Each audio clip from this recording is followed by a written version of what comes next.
Sekarang saya akan balik ke sini, ke jendela project. Di project yang terakhir kemarin kita sudah bisa menyiapkan tampilan seperti ini, yang mana tampilan ini sudah responsif ya. Jadi menu-menu yang ada di sini, tampilan ini sudah bisa dijalankan dan dia memanggil halaman-halaman khusus. Jadi kalau menu galeri ya halaman galeri, pendaftaran ya pendaftaran, dan seterusnya. Nah, kemudian di sini saya juga sudah menyiapkan satu script untuk membuat login ya, desain login di sini yang menggunakan Bootstrap ya, Bootstrap 4. Oke. Kalau dipanggil tampilannya seperti ini. Saya tidak menjelaskan pembuatannya ya, jadi ada tampilan seperti ini. Nah, ini ada gambar ya, gambarnya saya carikan dulu ya, misalkan namanya adalah, saya cari di Google ya, login image misalkan, saya cari gambar tertentu lah, gambar apa di sini, misalkan gambar ini ya, gambar ini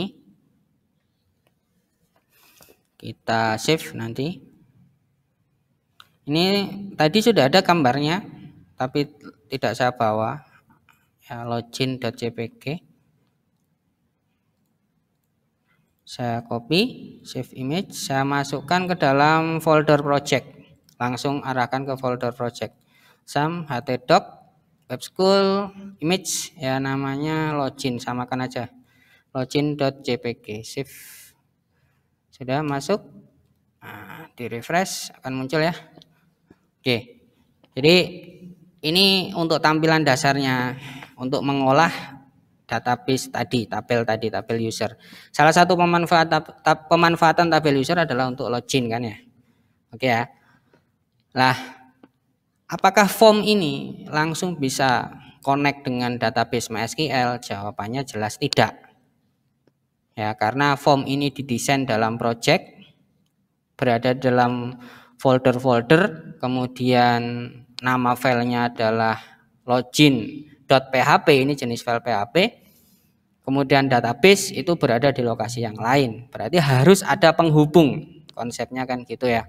Penghubung ini semacam jembatan. Kalau PHP itu ada di sisi barat, kemudian MySQL ada di sisi timur, tengah-tengahnya itu bayangkan jurang kan, maka butuh koneksi. Koneksinya itu semacam jembatan nantinya. Oke ya. Bagaimana cara membuat koneksi? Kita tidak akan menghilangkan materi-materi yang sudah kita pelajari sebelumnya. Maka saya akan menyiapkan ya satu folder di sini untuk menyimpan kelas-kelas. Ya, misalkan nama foldernya adalah kelas atau folder setting ya boleh namanya. Settingku misalkan, ada folder namanya settingku, kemudian di dalam folder settingku ini saya akan menciptakan file, misalkan namanya adalah setting.php ya. Jadi di dalam folder settingku ada file namanya setting.php, di mana file ini nanti salah satu isinya adalah kelas koneksi. Kalau Anda menggunakan Laravel, secara otomatis Anda langsung menggunakan konsep-konsep PDO ya, konsep-konsep PDO atau OP connection. Lah, kalau kalian misalkan belajar PHP dari dasar, maka Anda harus memahami koneksi di dalam PHP itu dengan database MySQL ya. Itu ada banyak macam. Ada yang menggunakan library namanya MySQL, ada yang menggunakan library namanya MySQL Li ya. Kata Li di belakang itu adalah pengembangan dari MySQL saja. Jadi ada pemekaran ya, dimaksud pemekaran itu bagaimana? PHP itu kan juga bergerak, versinya berubah. Ya, mulai dari PHP 5 ke atas itu sudah mensupport kelas ya OOP. Maka MySQL yang lama itu harus bisa ngikuti. Maka dibuatlah library yang bisa mensupport konsep-konsep OOP. Ya, library-library yang nanti bisa dipakai di PHP untuk berkoneksi dengan database MySQL ya, tetapi yang bisa menggunakan konsep OOP, maka muncullah MySQLi ya. Dan kalau kalian pengen membaca secara lengkap, nanti Anda bisa ya mendatangi situs namanya w3schools.com. Nanti ada menu tentang PHP, silakan Anda buka ya. Nah, di sini akan dibahas tentang MySQLi ya, dan juga PDO ya, PHP data object. Nah, untuk yang kali ini saya ingin ajarkan, kita akan menggunakan MySQLi ya. Itu perintahnya lebih simpel, tidak langsung ke konsep OOP murni ya. Kalau Anda menggunakan PDO itu akan langsung menggunakan konsep OOP murni ya. Yang pertama kita akan menyiapkan ya, satu di sini ada kelas setting, ada file setting. Kita akan membuat kelas koneksi database ya. Kenapa ribet-ribet pakai kelas, Pak? Mungkin yang sudah pernah belajar PHP ya, biar materinya tidak sia-sia ya. Dan konsep ini memang konsep-konsep yang kekinian ya untuk materi-materi pemrograman web. Nama kelasnya apa, Pak? Nama kelasnya misalkan koneksi B, atau boleh koneksi saja ya boleh ya. Kemudian dari kita membaca tentang koneksi di MySQLi, maka di sini sebenarnya sudah diberikan contoh-contoh, bisa langsung Anda copy paste ya. Saya sekedar akan menjelaskan. Konsep MySQL yang terbaru ada tambahannya i belakangnya, itu mensupport OOP. Maka perintah koneksinya pun ada yang menggunakan konsep OOP seperti ini. Ada pemanggilan kelas. Dari proses ini berarti kita tahu bahwa MySQLi, kata-kata MySQLi ini berarti dia sebuah kelas. Kemudian nilai-nilai yang ada di belakangnya ini berarti nilai-nilai yang muncul di dalam konstruktor. Ya, nilai-nilai yang muncul dalam konstruktor. Kenapa? Karena pada saat dia diinstan langsung sekaligus sambil menyertakan variabel-variabel, kan konsep yang kemarin kita pelajari. Berarti di sini ada variabel. Kalau kita membuat kelas sendiri itu ya, kita asumsikan kita membuat kelas sendiri, berarti konsep ini adalah nama kelas, kemudian ini adalah variabel-variabel parameter yang disertakan di dalam konstruktor kelas tersebut. Ya. Nah, di sini ada tiga variabel dasar untuk bisa menggunakan MySQLi. Ya, kita bisa definisikan di sini menggunakan perintah var. Ya, misalkan namanya yang pertama kita ngomong tentang nama user. Ya, jadi belajar dari sini tadi, belajar dari MySQL Font bagaimana cara membuat session di sini. Misalkan saya tekan new ya, tekan new, yang pertama harus ada adalah host. Ini biasanya diketik localhost. Kemudian port, ini opsional. Kemudian user. Kata-kata root ini adalah user dari database. Karena kita menggunakan lokal, maka nama usernya adalah root. Passwordnya kosong. Kemudian di bawah ini kalau data settingnya yang atas ini betul, ya hostnya betul, usernya betul, passwordnya betul, maka ini bisa diklik untuk melihat nama-nama database yang ada di komputer ini. Tapi sekali ini salah, misalkan tidak ada passwordnya, Anda isi password, ini tidak mau. Nah, berarti di sini untuk bisa berkoneksi dengan sebuah database, dasarnya adalah kita harus tahu nama hostnya, tahu usernya, tahu passwordnya. Kalau 1, 2, 3 ini terpenuhi, maka saya bisa ngomong tentang database. Ya. Nah, berarti di sini kita buat variabel misalkan nm host. Kemudian kita buat variabel lagi nm user. Dan kita buat variabel lagi pwd atau password misalkan. Ya. Setelah itu ini kita matikan aja, tidak dipakai. Kita buat sebuah function, ya, namanya misalkan buka koneksi. Maka buka koneksi ini nanti bisa menggunakan perintah yang ada di MySQL tadi. Menggunakan perintah ini. Lah, perintahnya apa Pak? Berarti Pak, perintahnya adalah kita harus membuat wadah. Ya, kita harus membuat wadah, kemudian wadah itu nanti diisi dengan instan dari kelas. Instan dari kelasnya. Ya, berarti bagaimana Pak? Ya, wadahnya kita buat di atas ini. Propertinya. Misalkan namanya con. Ya, con. Dan nama hostnya apa? Diisi ya. Localhost. Usernya apa tadi? Root. Passwordnya apa tadi? Tidak ada. Kalau menggunakan user root, passwordnya kita kosongi ya. Nanti kalau sudah diupload ke hosting, ke internet, maka user dan passwordnya akan dirubah. Seperti itu. Baru kita bisa pakai. Lihat, ada variabel properti di sini mau saya pakai. Cara makanya gimana? Ya perintah this con sama dengan new mysql buka kurung 3 nilai yang ada di sini. Jadi menghafalkannya sebenarnya simple. nm host, koma, ya, nm user, koma, pwd. Nah, sebenarnya ini langsung bisa ditambahi. Tambahi apa Pak? nmdb, nama database-nya. Itu langsung bisa ditambahkan ke sini atau ada perintah sendiri boleh.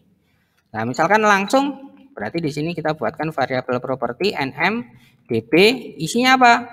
Ya, isinya nama database yang pengen kita koneksi. Tadi apa namanya? DB kampus misalkan. Jadi variabel properti di sini itu misalkan lagi nantinya. Misalkan variabel con properti namanya con ini akan boleh digunakan di kelas yang lain. Kita nanti akan membuat kelas khusus untuk mengolah user, tabel user. Kita akan membuat kelas misalkan namanya adalah kelas user.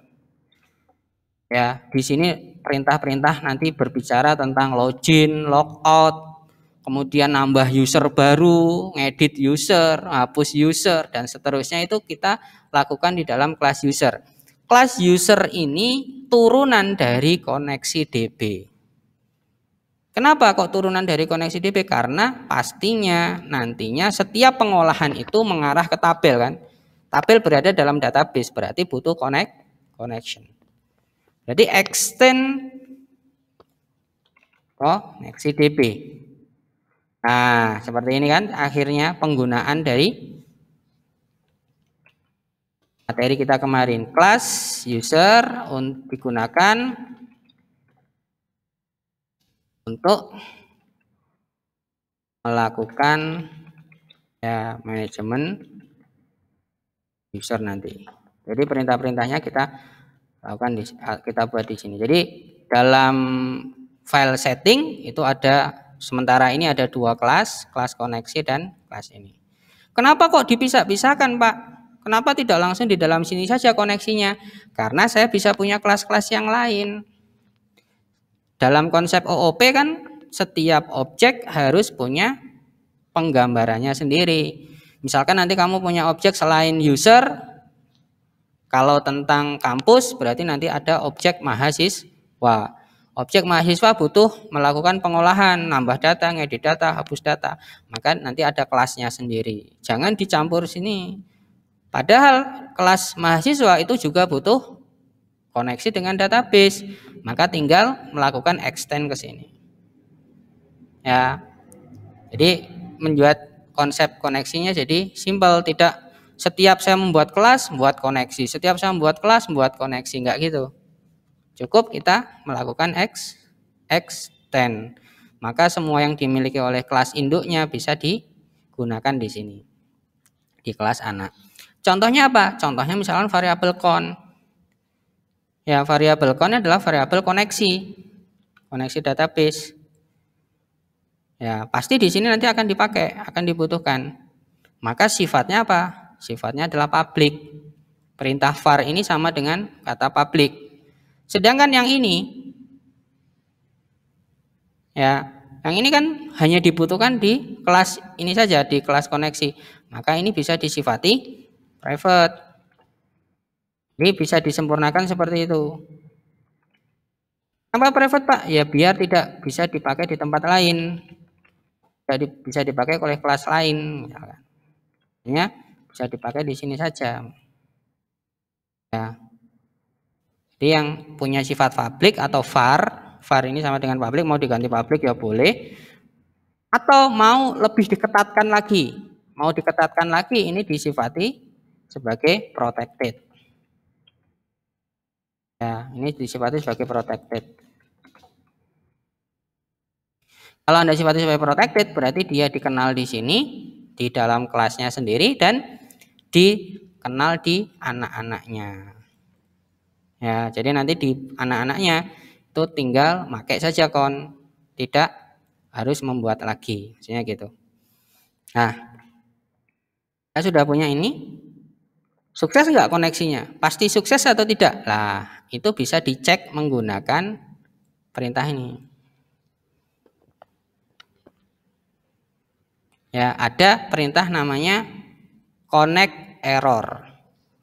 Ya, connect error ini untuk mencek apakah proses koneksi ini sukses atau tidak hasilnya. Maka ini bisa ditambahkan kalau mau. Biar apa? Biar nantinya kalau terjadi kegagalan koneksi itu tidak bingung. Loh, Pak, misalkan di sini connect error. Ya. Pak, di sini itu kan langsung $count tanda panah connect error. Bapak kok nyekripnya gini? Lah, variabel count ini itu adalah variabel apa? Properti dari kelas. Jadi kalau mau menggunakan maka harus diawali dengan kata this, tidak bisa langsung ini. Ya, jadi ada this-nya depannya. Maka pada saat saya mau menggunakan di sini pun harus diawali dengan this. Ya, jadi seolah-olah kalau niru contoh yang ada di Witri School ini kan gini tadi. Ya, ini ditambahi this. Baru ada panah lagi connect error. Nah, kalau terjadi error matikan. Nah, perintahnya namanya D. Nah, D ini nanti bisa disisipi kata-kata yang kita pahami maksudnya.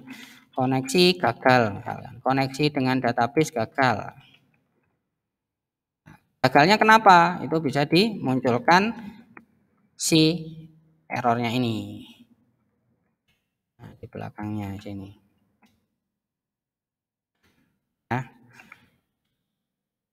sampai titik ini saya harap bagaimana cara mengadopsi contoh yang di sini itu tidak dikalang dengan kelas, ya, menjadi dikalang dengan kelas itu ngerti, ya. Karena kita mengalang atau membatasi dengan kelas-kelas, ya, dengan kelas-kelas di sini.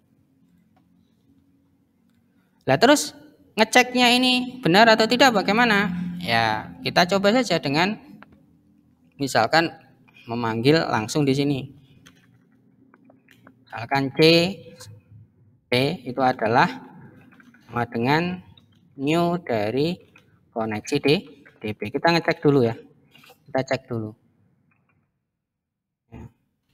Jadi nanti kalau pengen manggil, ya pengen manggil ini dilengkapi apa? Dilengkapi nama foldernya, ya nama foldernya dulu, settingku, Nah, ini yang diperbaiki oleh Laravel ya, dengan menciptakan root. Ya, settingku kemudian setting.php. Nah, kurang kurung ya di nomor 30. Baris 30. Oh, ini matikan dulu aja. Oke. Nah, tidak ada masalah ya. Tidak ada error. Nah, setelah itu kita coba panggil ini. Tidak ada error saat apa? Saat mendefinisikan kelas. Tapi belum tahu error nggak pada saat jalankan metode ini, function ini. Nah, berarti kita coba jalankan. Oke, ya, buka koneksi. Jalankan di sini. Buka koneksi, error atau tidak? nm host, nm user, pwd, nmdb. Nah, ini kesalahan kan? Kesalahannya di mana? Kesalahannya ini adalah properti yang tadi saya sampaikan ya, biar kalian paham lagi. Ini variabel, anggapannya adalah variabel yang ada di dalam sini sendiri. Loh kok gitu Pak? Karena tidak ada awalan this. Kalau saya memanggil variabel-variabel seperti ini, asumsinya saya membuatnya di dalam function. Atau konsepnya ini saya cut, saya taruh di sini.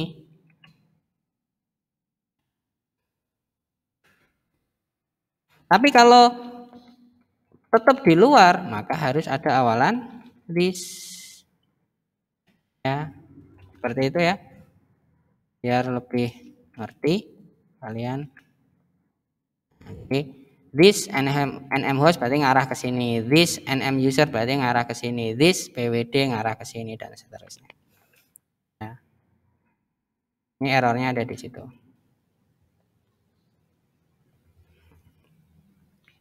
Nah, ini ada di line 17. Line 17. Ya. Oke, tidak apa. Lihat dulu errornya. PHP network get address construct. Oke, constructnya dia coba saya kurangi ya, tidak pakai database dulu.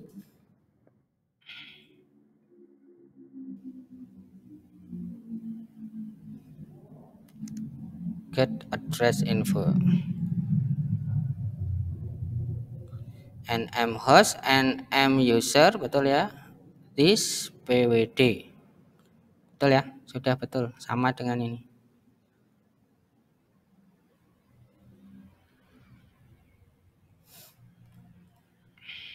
Ada yang salah.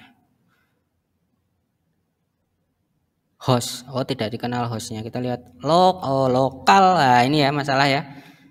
Kita lihat errornya ya. Errornya tadi ngomongnya gimana? Nah, ini ya yang kita harapkan paham ini. Ya, ada kata-kata ini kan buatan kita sendiri ya.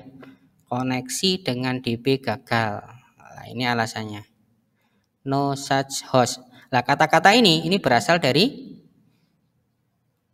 error ya, tadi yang kita script, yaitu ini. Nah, ini boleh dikasih titik 2, boleh tidak. Titik 2. Nah, ini kesalahannya di sini. Saya ngetik localhost, harusnya lokal. Refresh. Nah, tidak ada kesalahan. Berarti koneksi saya dengan database MySQL dengan database yang kita siapkan tadi itu sukses. Coba kita tambahkan tadi nama databasenya this nmdb ya. Langsung mengarah ke situ. Ini pun bisa. Ya, tidak ada masalah. Berarti kita sudah punya jembatan, gampangannya gitu ya, ke database MySQL menggunakan koneksi MySQL, library MySQL. Dan langsung mengarah ke sini. Kelebihannya menggunakan kelas apa? Kalau misalkan terjadi perubahan koneksi dan sebagainya, yang perlu diperhatikan kan hanya ini saja. Jadi jangan Anda buat koneksi itu di setiap halaman. Settingannya di setiap halaman itu jangan. Tapi Anda buatkan dalam sebuah kelas ya. Kemudian kalau terjadi perubahan nama database atau nama hostnya atau nama usernya, passwordnya, Itu yang perlu Anda lakukan setting ulang hanya di sini saja. Kenapa yang lainnya adalah turunannya ini kan? Seperti itu.